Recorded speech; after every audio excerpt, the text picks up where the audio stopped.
Assalamualaikum warahmatullahi wabarakatuh dan selamat malam. Selamat malam. Kami dari mahasiswa program Pascasarjana STIM Handling Makassar.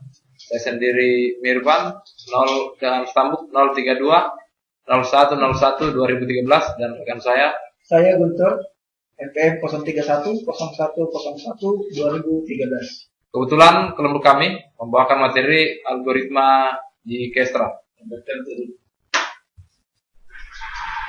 Algoritma Dijkstra ini diterapkan untuk mencari lintasan terpendek pada graf berarah.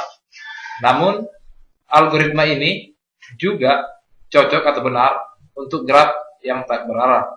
Jadi, algoritma ini cocok di dalam dua graf berarah maupun tak berarah. Algoritma Dijkstra mencari lintasan terpendek dalam sejumlah langkah. Algoritma ini menggunakan prinsip greedy, di mana prinsip greedy pada algoritma Dijkstra menyatakan bahwa pada setiap langkah kita memilih sisi yang berbobot minimum dan memasukkannya ke dalam himpunan solusi. Oke, saya lanjutkan penjelasan saya. Jadi misalkan sebuah graf berbobot dengan n buah simpul dinyatakan dengan matriks n bermesiku Mij, yang dalam hal ini Mij itu adalah bobot sisi Ij pada graf tak berarah. Mij sama dengan MJI, di mana MII itu sama dengan 0. Kemudian Mij itu adalah tak berhingga jika tidak ada sisi dari simpul I ke simpul J. Selain matriks N, juga menggunakan tabel S dalam kurung SI, ya dalam hal ini SI itu akan sama dengan 1 jika simpul I termasuk ke dalam lintasan terpendek, sedangkan SI akan 0 jika simpul I tidak termasuk ke dalam lintasan terpendek. Dan tabel D dalam kurung DI, yang dalam hal ini DI sama dengan panjang lintasan dari simpul awal A ke simpul I. Oke, baiklah, saya akan memperhatikan contoh graf yang menyatakan beberapa kota di Amerika. Di gambar itu kita bisa melihat ada kota-kota di mana kita lihat ada kota Los Angeles, ya, itu di dalam kurung 1 sebagai titik awal 1, kemudian titik kedua itu San Francisco, titik ketiga Denver, sampai seterusnya titik ke-8 yaitu New Orleans. Nah, kita melihat ada arah panah yang menghubungkan antara titik-titik tersebut. Arah panah ini menyatakan bahwa jika arah panah itu berarah, misalnya dari Los Angeles ke San Francisco, maka jarak ini tidak berhingga atau sama dengan 0. Sedangkan jika San Francisco ke Los Angeles, maka jaraknya dari 300 atau S-nya akan sama dengan 1.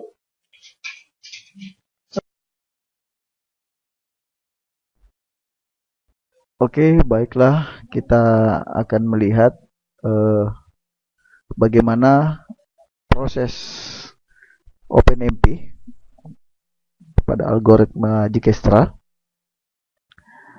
Pertama-tama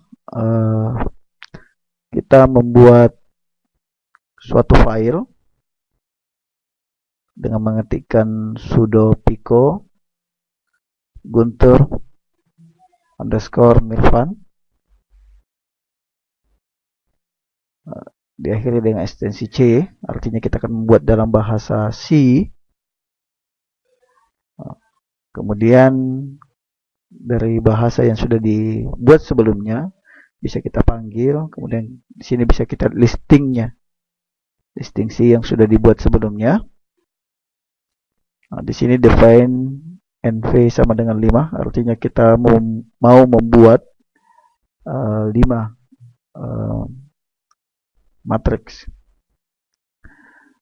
Selanjutnya di sini kita lihat sudah ada file Guntur Mirvan C yang dibuat sebelumnya.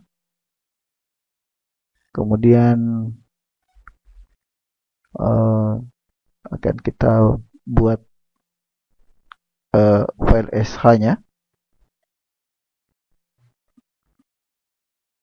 ya, dengan mengetikkan sudo gcc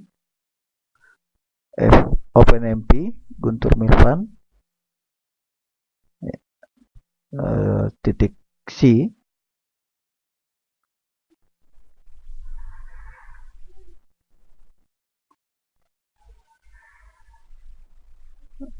Oke, dan oh sorry, di sini terjadi error. Ya, kita ulang, mengetikkan kembali.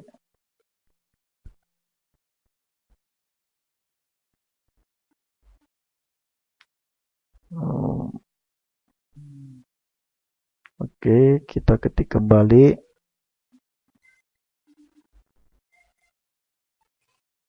Ternyata masih terjadi kesalahan untuk SH-nya, untuk source destination-nya. Kita ketikkan kembali. Kita ketikkan kembali, kemudian kita tambahkan minus O untuk source, kemudian kita ketik Guntur Mirvan SH. Ya, kita ketikkan. Ya, kemudian kita lihat apakah sudah berhasil. Di sini sudah ada muncul file Guntur Mirvan C dengan Guntur Mirvan SH. Dia sudah berhasil dibuat. Selanjutnya kita akan jalankan program ini dengan mengetik Guntur Mirvan SH, dan kita bisa lihat di layar itu sudah ada 5 matriks, baris kolom 5, baris 5, kolom 5. Kemudian minimum distance-nya 5 juga. Selanjutnya kita lihat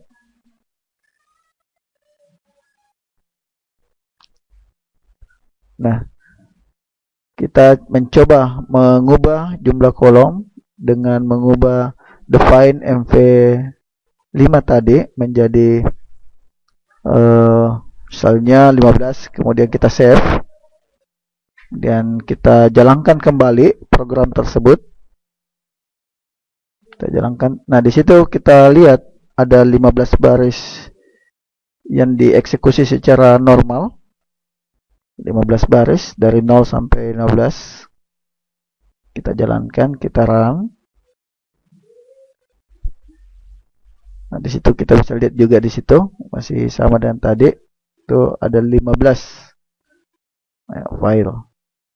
Ada 15 hasil yang ditampilkan dari program tersebut. Selanjutnya kita mencoba untuk mengubah nilai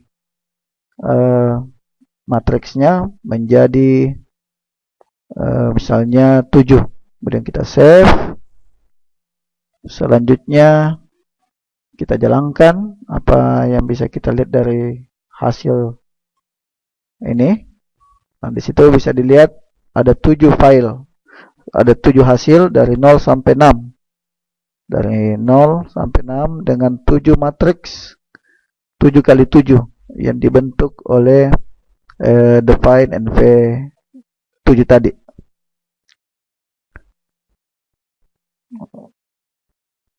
Nah, ini bisa kita lihat hasilnya. Kita coba kembali dengan mengganti define NV7 menjadi lebih besar, misalnya 1000. Kemudian kita save. Selanjutnya kita jalankan kembali.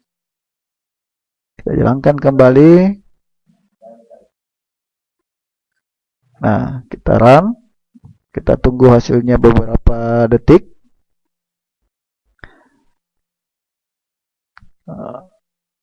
Kita tunggu hasilnya. Nah, di situ kita lihat angka terakhir itu 999. Karena dimulai dari 0, maka tentu angka terakhirnya adalah 999 dan dieksekusi secara normal. Nah, kemudian kita coba lagi dengan nilai yang lain. Misalnya 1500. save, kemudian kita jalankan. Kita jalankan program tadi dengan 1500. Kita lihat. Ternyata di situ kita lihat terjadi segmentation fault atau core dumped. Artinya program ini susah untuk dieksekusi, atau dalam artian terlalu besar untuk dieksekusi.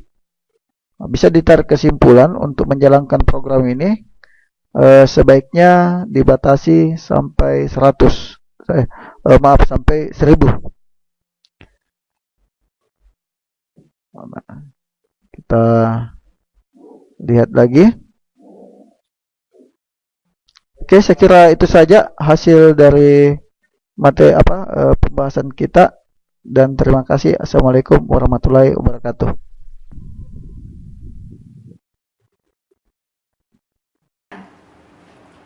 Oke, selanjutnya bisa kita lihat dari tabel berikut.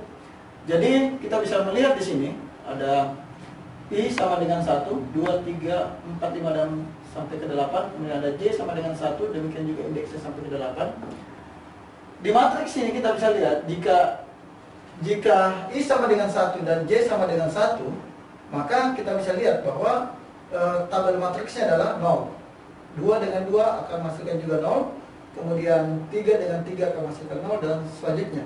Kemudian kalau kita lihat arah di sini ada I sama dengan 2 dan J sama dengan 1 adalah 300. Itu disebabkan dari tabel ini. Ya. 2 dari 2 menuju 300, kita lihat ada arah panah, maka ini nilainya merupakan jalur terpendek. Kemudian selanjutnya di sini kita bisa lihat dari 2 ke 1 itu tidak berhingga karena dia berlawanan dengan arah panah.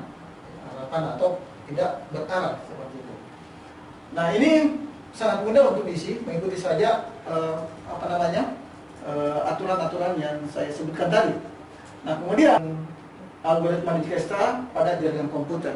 Untuk itu saya persilakan. Ya, makasih.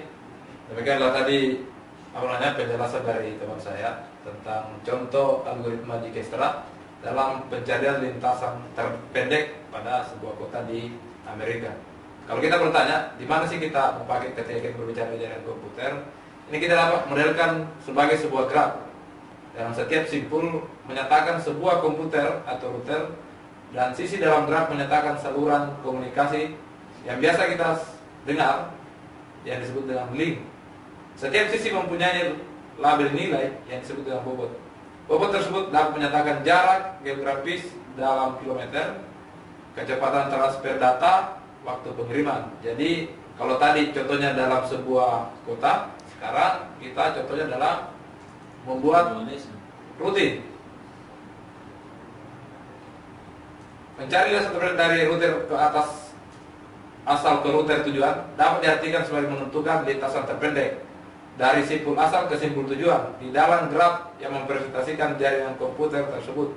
Algoritma Dijkstra's adalah algoritma yang banyak digunakan untuk mencari lintasan terpendek. Kita bisa lihat di atas ada beberapa router, ada router pertama, kedua, ketiga, 4, 5, 6. Jadi kita lihat dari router pertama ke router kedua itu adalah 1040 km, di mana waktu pengirimannya adalah 10 kbps. Router 2 ke router 4 dia butuh 500, dia butuh waktu pengiriman 56 kbps dengan jarak 560 km.